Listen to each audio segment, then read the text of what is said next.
Isang araw, isang santo, may maligayang pagdating sa channel na nagbibigay pugay sa mga lalaki at babae na nagmarka sa kasaysayan ng simbahan sa buong panahon.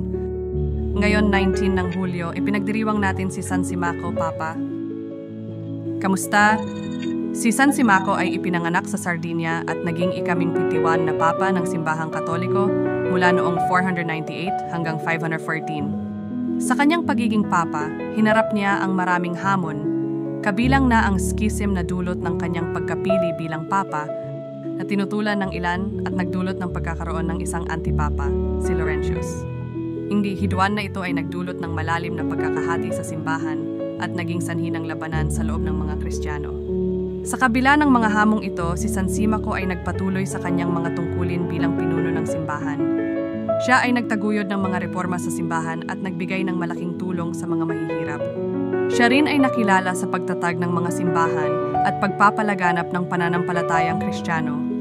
Ang kanyang malasakit sa mga nangangailangan at matatag na paninindigan para sa katotohanan ay nagbigay ng inspirasyon sa marami. Si San Simaco ay namatay noong Hulyo 19, 514 at mula noon ay kinilala bilang isang santo ng Simbahang Katoliko.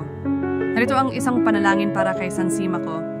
O San Simaco, ikaw na nag-alay ng iyong buhay sa paglilingkod sa simbahan at sa pagtataguyod ng pananampalatayang Kristiyano, hinihiling namin na ipanalangin mo kami sa Panginoon.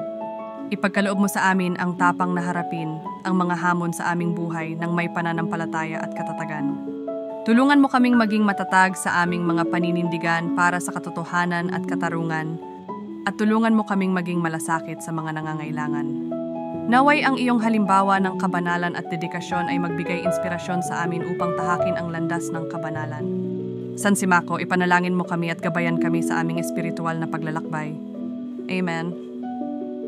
May iba pang mga santo na ipinagdiriwang na ngayong araw. Ipakikilala namin sila sa aming mga susunod na video. Maligayang pagdiriwang sa lahat ng ipinanganak ngayong araw